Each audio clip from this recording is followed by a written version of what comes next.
दक्ष जैसे प्रतापी पुत्र को जन्म दिया। दक्ष को पद सौंपकर पुनः तपस्या के लिए चल पड़े और देवर्षि नारद से मार्ग में भेंट हो गई। अब बहुत सुंदर सूत्र हम सब के लिए। तो उन्होंने देवर्षि नारद से पूछा, महाराज हमारे एक जिज्ञासा का समाधान करिए। क्या जिज्ञासा है? भगवान जल्दी कैसे प्रसन्न होते? भगवान जल्दी कैसे प्रसन्न होते? नारद जी ने 3 सूत्र दिया है, उन्हीं 3 सूत्रों को आपसे निवेदन कर दूं। दयया सर्वभूतेषु संतुष्ट्या येन केन वा सर्वेन्द्रियोपशांत्या च तुष्यत्याशु जनार्दनः। बंदो महात्मा, दयया सर्वभूतेषु संतुष्ट्या येन केन वा सर्वेन्द्रियोपशांत्या च तुष्यत्याशु जनार्दनः। 3 बात है, इन्हीं 3 कामों को करने से भगवान जल्दी प्रसन्न। तुष्यत्याशु जनार्दनः, भगवान प्रसन्न हो जाते हैं। कौन कौन से काम? दयया सर्वभूतेषु, सभी प्राणी मात्र में दया की भावना, सबके प्रति दया भाव। और बंधु माताओं, एक बात बता दूं आपको, जिसके भीतर दया होती है उसी को याद भी किया जाता है। दया का उल्टा क्या होता है? याद। तो याद उसी को किया जाएगा जिसके भीतर दया होगी। याद उसको नहीं किया जाता है जो हिंसक होता है, जो निर्मम होता है, कभी नहीं इसको याद किया जाता। एक आपने सुना है कि नहीं, एक चंगेज खां नाम का लुटेरा। चंगेज खां ने बहुत सारे लोगों को लूटा, उनका धन, उनको मनुष्यों को भी कैद कर लेता था, उनकी बोली लगवाता था। एक दिन एक फकीर अहमदी को भी कैद कर लिया और उन्हीं फकीर अहमदी से सबकी बोली लगवाता था। बंधु माता, चंगेज खां बोली लगवाता था, मनुष्यों की बोली लगवाता था। एक दिन हास परिहास में, ऐसे व्यक्ति वाचाल भी बहुत होते हैं, तो चंगेज खां ने अहमदी फकीर से कहा कि ये बताओ मेरी क्या कीमत लगाते हो तुम? यदि मुझे बेचने के लिए कहा जाए तो मेरी क्या कीमत लगाओगे? उस फकीर ने कहा कि महाराज आपकी कीमत 50 दीनार। 50 दीनार? हंसा चंगेज खां बड़े अभिमान में। 50 दीनार? ये जो हमने शॉल ओढ़ी है इसकी ही कीमत 50 दीनार से ज्यादा है। तो अहमदी फकीर ने कहा, महाराज गुनाह माफ हो, उसी साल की कीमत के नाते आपकी हमने 50 दीनार कीमत लगाई, नहीं तो आपकी कीमत तो 1 दीनार के लायक भी नहीं है, आपकी कोई भी कीमत नहीं है, वही साल जो ओढ़े हैं उसी की कीमत है।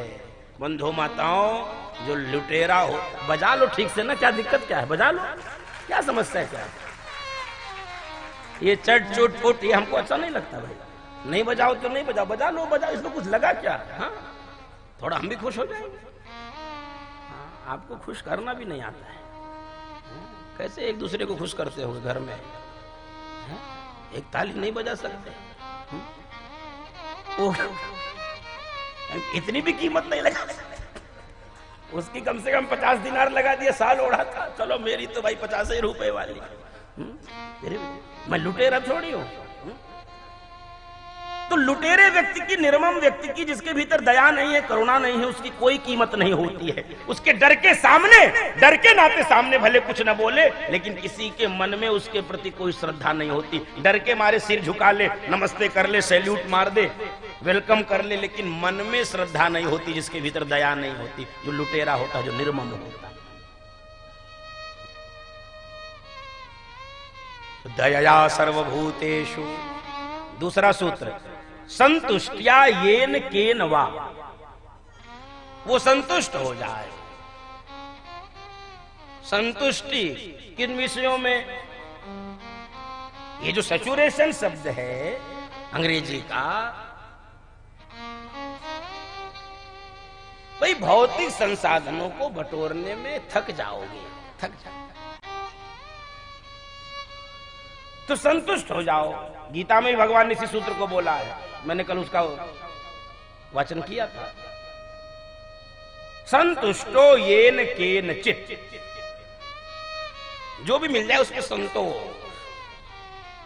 बंदो महात्मा, क्योंकि कभी भी भौतिक संसाधनों से पूर्णता नहीं मिल सकती, संतोष आने पर ही पूर्णता मिलेगी। संतुष्टिया येन केनवा, निर्धन कहे धनवान सुखी, धनवान कहे सुख राजा को भारी, राजा कहे चक्रवर्ती सुखी, चक्रवर्ती कहे सुख इंद्र को भारी, इंद्र कहे श्री राम सुखी, श्री राम कहे सुख संत को भारी, और संत कहे संतोष में सुख है, बिन संतोष सारी दुनिया दुखारी। एक यही ऐसा विषय है जिसके नाते सुख मिल सकता है, नहीं तो रोना ही पड़ेगा। बिन संतोष सारी दुनिया दुखारी। संतुष्टिया येन केनवा, जो प्राप्त है वो पर्याप्त है, भोजन किया जाए, जो प्राप्त है वो पर्याप्त है। और तीसरा सूत्र, सर्वेंद्रियोपशांत्या। हमारे जीवन रूपी रथ में जो ये 10 घोड़े लगे हुए हैं इस रथ को चलाने के लिए, हमारे जीवन रूपी रथ को चलाने के लिए 10-10 इंद्रिय रूपी घोड़े लगे हैं। इनका पूर्ण नियंत्रण हमारे हाथ में हो। ऐसा न हो कि ये घोड़े स्वतंत्र होकर दौड़ने लगे, तो उन पे लगाम कसी होनी चाहिए। ऐसा भाव होने से परमात्मा प्रसन्न हो जाते हैं। बोलो भक्त वत्सल भगवान की जय। अब मनु महाराज के ये एक पुत्र की कथा चल रही थी, उत्तानपाद के वंश की कथा यहां तक चली, कल से चल रही थी। अब दूसरे पुत्र प्रियव्रत की कथा, अब प्रियव्रत की कथा समझिए। महाराज प्रियव्रत बड़े प्रतापी राजा थे। सुखदेव जी कहते हैं, परीक्षित, एक बार वे